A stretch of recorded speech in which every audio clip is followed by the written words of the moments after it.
Die Idee war, dass ich habe dann bestimmte Stücke ausgesucht und sie durfte damit eigentlich machen, was sie will.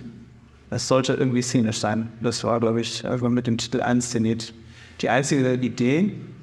Und auch, dass der Christoph Bertram, der Schauspieler, dazu kam, war ihre Idee. Also die erste und diese Künstlergeschichten, die sie da eingeflochten hat, das hat sie sozusagen mitgebracht und sie hat sich die Stücke vorher angehört. Das waren, glaube ich, alles schon existierende Stücke. Und darin so ihr Konzept rumgewickelt, gespannt oder reingemäht. Ich werde verzeichnen, aber ich kann nicht. Wenn ich den ersten Strich mache, weiß ich, was ich gleich wiederholen werde. Wieder und wieder. Es geht nicht. Ich kann es nicht mehr. Ich kann einfach nicht mehr zeichnen.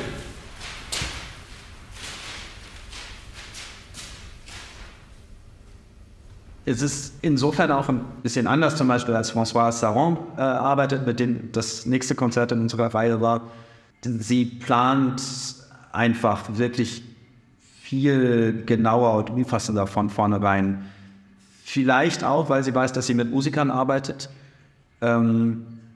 Und da ja nicht diese Möglichkeit gegeben ist, wochenlang zu proben, wie man das zum Beispiel am Theater machen würde. Ich weiß nicht, wie sie arbeiten würde, wenn sie mit einer Theaterkompanie arbeiten würde. Vielleicht wäre das dann anders und das Stück würde auch, wie das da eben häufig ist, im Probenprozess erst entstehen. Zu uns ist sie gekommen nach Köln für die Probenwoche zusammen mit dem Schauspieler und das Programm war einfach ganz klar. Die Proben waren auch gesetzt mit Probezeiten und so, alles ziemlich genau durchgetaktet.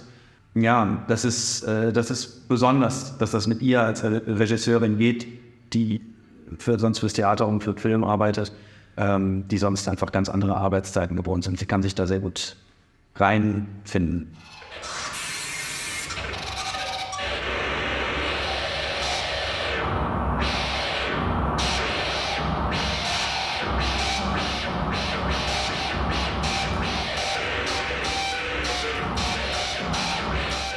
Also ich fand dann jetzt schon sehr spannende Arbeit, so eine Zusammenarbeit, wo wir so mit einer Bühnenbildnerin so zusammenarbeiten und dass sie dann auch ihre Idee dann einbringt. So eine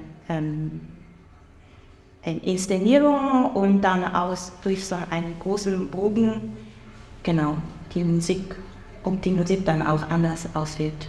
Das war so eine interessante Frage, finde ich. Die Musik kriegt ja auf jeden Fall einen anderen Kontext, sobald sie inszeniert wird und die Inszenierung nicht nur heißt, ihr setzt euch hin in Spaß und spielt, sondern was auch immer dann passiert, natürlich sofort irgendwas in den Köpfen der ZuschauerInnen.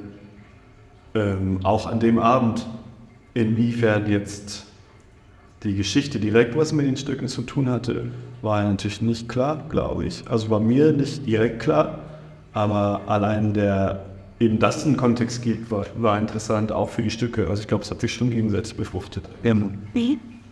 Ja, ich glaube, es ist natürlich auch nicht so leicht, wenn man einfach so einen Satz, so einen bunten Strauß von Stücken vorgesetzt kriegt, die ja alle miteinander nichts zu tun haben, sondern nur so als Idee im Kopf hatte ich halt, dass die irgendwie als Dramaturgie interessant sind, aber dass die sozusagen auch in einem szenischen Kontext oder dass es die da gerne mal singen wollten.